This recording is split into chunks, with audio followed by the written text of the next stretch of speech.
नमस्कार साथियों, जय श्री राम आप सभी को। मैं कवि अज्ञात आप सबका स्वागत करता हूं अपने इस यूट्यूब चैनल पे। जैसा कि आप सभी जानते हैं कि मैं पिछले 2 दिनों से लगातार कंटेंट यानी लगातार अपनी रचनाएं आप तक पहुंचा रहा हूं। जो रचना मैं लिख रहा हूं वो आप तक पहुंचा रहा हूं। आप सभी का बेहद प्यार मुझको उन रचनाओं में मिल रहा है, तो उसी सीरीज़ को, उसी श्रृंखला को आगे जारी रखते हुए आज तीसरी रचना मैं अपलोड करने वाला था शाम 5 बजे, लेकिन किसी पर्सनल कारणों से मैं अपलोड नहीं कर पाया, तो वो मैं अभी इस टाइम अपलोड कर रहा हूँ, तो उसके लिए क्षमा कीजिएगा। और आज की हम लोग की तीसरी जो रचना है मेरी, जो मैंने लिखी है, वो लिखी है विरह व्यथा। कहते हैं प्रेम यदि सफल हो जाए तो इबादत बन जाता है, लेकिन अगर वियोग हो जाए तो इम्तिहान। तो इसी इम्तिहान को मैंने लिखा है, और इसी इम्तिहान से होकर गुजरे हैं हमारे देवी देवता भी। तो जब इस इम्तिहान ने हमारे देवी देवताओं को भी नहीं छोड़ा, तो उन देवी देवताओं के इम्तिहान को मैंने किस प्रकार से अपने शब्दों में बांधा है, एक समा आपके सामने बांधना चाहूँगा, एक चित्रण आपके समक्ष पेश करूँगा। यदि इस चित्रण को पेश करने में मुझसे कुछ भूल चूक हो जाए, कुछ मैं गलत अगर मैं बोल दूँ, अपना छोटा भाई समझ के, अपना छोटा बेटा समझ के मुझको माफ़ कर दीजिएगा।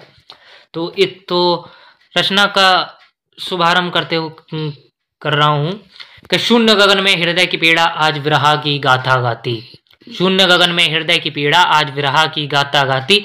देवों की धरती अनुज की पीड़ा, देवों की धरती अनुज की कीड़ा हर युग में ये कहानी आती। देवों की धरती अनुज की कीड़ा हर युग में यह कहानी आती।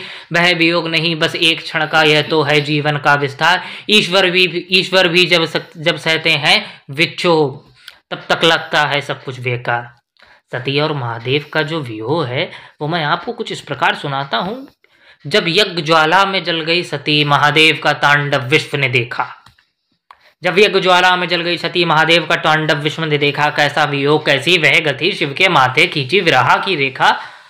कांधे पर निर्जीव प्रिय का शरीर लेकर घूमे वे तीनों लोक, अशु न सूखे मन हुआ थीर। कैसा यह प्रेम, कैसा यह शोक, उसकी अग्नि की राख रमाए तप में लीन हुए त्रिपुरारी। वियोग का विष कंठ में समाये, खोए वह शक्ति पह प्रिय नारी।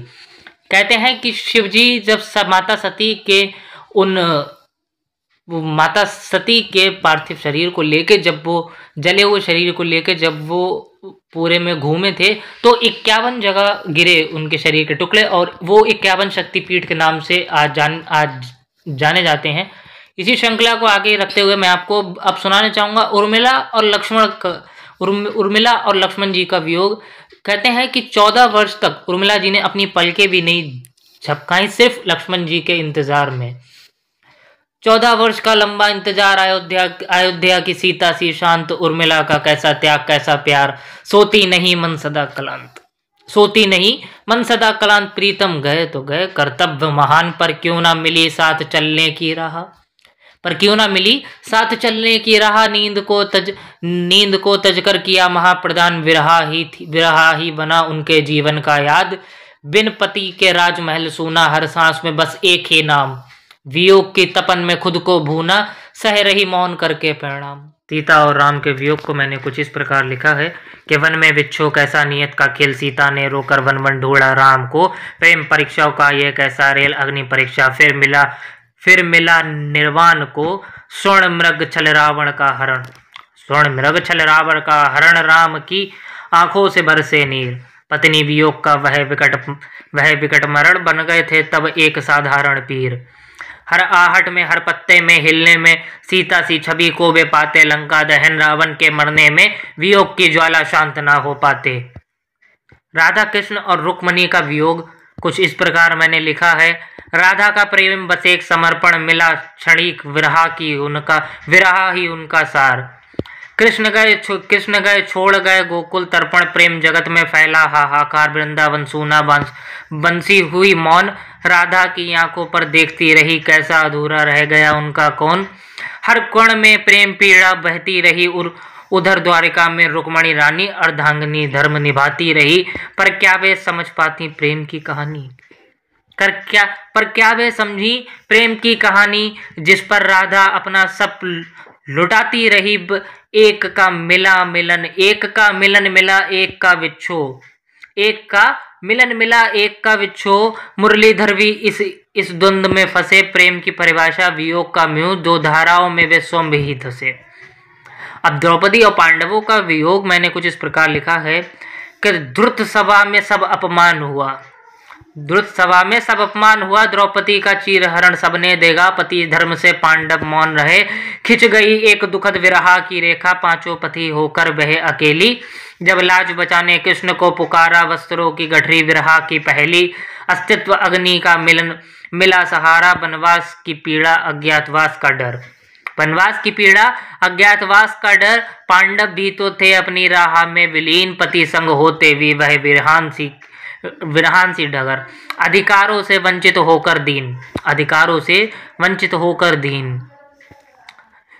उपसंहार कुछ इस प्रकार है कि यह कथा नहीं बस एक जन की, यह कथा नहीं बस एक जन की, यह वियोग है सृष्टि का आधार, हर प्रेम में छिपी है व्यथा मिलन की, हर मिलन में छिपा है बिछड़ने का भार, देव हो या मानव सबकी यही हाल, वियोग रस में प्रेम का अंतिम सत्य, समय की गति और नियति का जाल। अंत में यह विषय चिंतन यह कृत, हर युग में यही पीड़ा दोहराया, हर हृदय में वियोग का दंश सहा, यह प्रेम का प्रकाश है भाई, जहाँ वियोग भी मिलन बन रहा। तो यही मेरी रचना मैंने लिखी थी, आप सभी को शायद आशा करता हूँ पसंद आई होगी या नहीं, और आप सबके ज़रूर अपने कमेंट में बताएं कैसा लगा आपको, या मेरी जो भी गलती, जो भी कुछ मैंने गलत कुछ कह दिया हो, या फिर जो आपको गलत लगा हो कुछ सुधार अगर आप देना चाहें तो वो आप दे आप सकते हैं कमेंट बॉक्सों में। हमारी ईमेल आईडी आपको मिल जाएगी यूट्यूब के चैनल पे डिस्क्रिप्शन में। बाकी धन्यवाद, मिलते हैं अगली किसी एक रचना के साथ।